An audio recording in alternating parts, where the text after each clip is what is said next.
حیدرآباد کے ملار دیوپلی P S limits کے درگا نگر میں محفل ہوٹل پر بھیانک آگ۔ حیدرآباد سے ایک اہم خبر سامنے آئی، جہاں درگا نگر علاقے میں واقع محفل ہوٹل میں اچانک آگ سے افراتفری مچ گئی۔ یہ واقعہ ملار دیوپلی پی ایس لیمٹس میں پیش آیا، جہاں ہوٹل کی عمارت کے اوپر موجود ٹاور میں اچانک آگ بھڑک اٹھی۔ دیکھتے ہی دیکھتے آگ کے ساتھ گہرے دھوئیں کے بادل علاقے میں پھیل گئے، جس سے مقامی لوگوں میں خوف و ہراس پیدا ہو گیا۔ واقعے کی اطلاع ملتے ہی فائر بریگیڈ کی عاملہ نے فوری طور پر موقع پر پہنچ کر آگ پر قابو پانے کی کوششیں شروع کر دی۔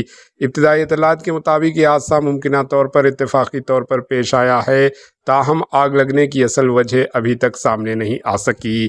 تاحال کسی جانی نقصان کی اطلاع موصل نہیں ہوئی، جبکہ مزید تفصیلات کا انتظار کیا جا رہا ہے۔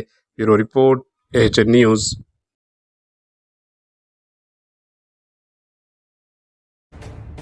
AHN نیوز کے یوٹیوب چینل کو سبسکرائب کریں اور بیل آئیکن کو دبانا نہ بھولیں، تاکہ آپ کو ہر نئی آنے والی ویڈیو کا نوٹیفیکیشن بر وقت مل سکے۔